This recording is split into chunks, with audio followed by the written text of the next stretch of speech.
expression of the day. Thank you very much indeed. Good to see you again. Thanks, Stuart.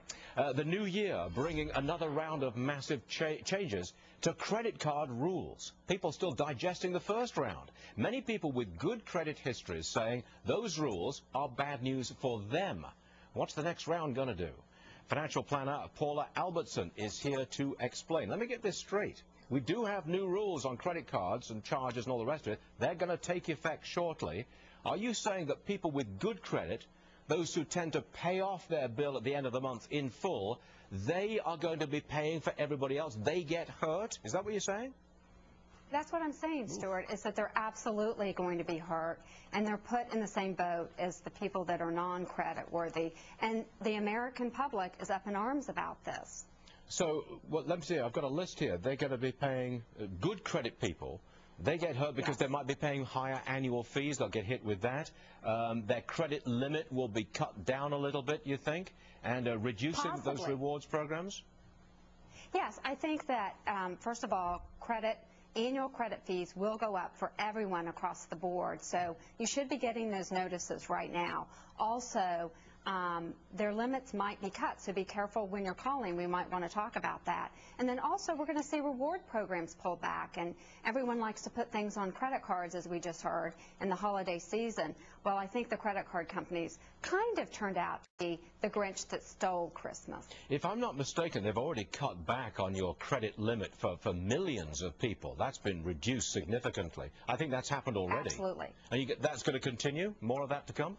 I believe that that's going to continue, Stuart, and one of the things that I want to caution people about is calling your credit card person or calling your credit card company. Be very cautious. Build a rapport with that person, and also don't start feeding them information that you don't want to feed them. For instance, if you've been terminated from your job and they start asking questions, by all means, do not volunteer that information to them. Don't go near that one. That's true. Reducing rewards programs. Now, a lot of people that I know, they love to charge because you get frequent flyer miles or you get some kind of rewards program. Are you saying that those will be less generous in the future?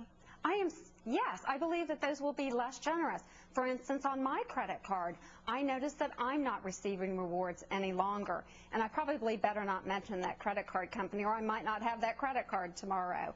But the big thing, Stuart, is that these banks and these credit card companies are the ones that took a lot of bailout money. And unfortunately, this would have been a feather in the cap for this administration. This is a great act. But they didn't act quickly enough to put this into action. And we know that that starts next month. The New Year's today. It starts next month. So we gave the credit cards too much time, and I think the administration should have acted a little bit faster. You don't like these credit card companies, do you?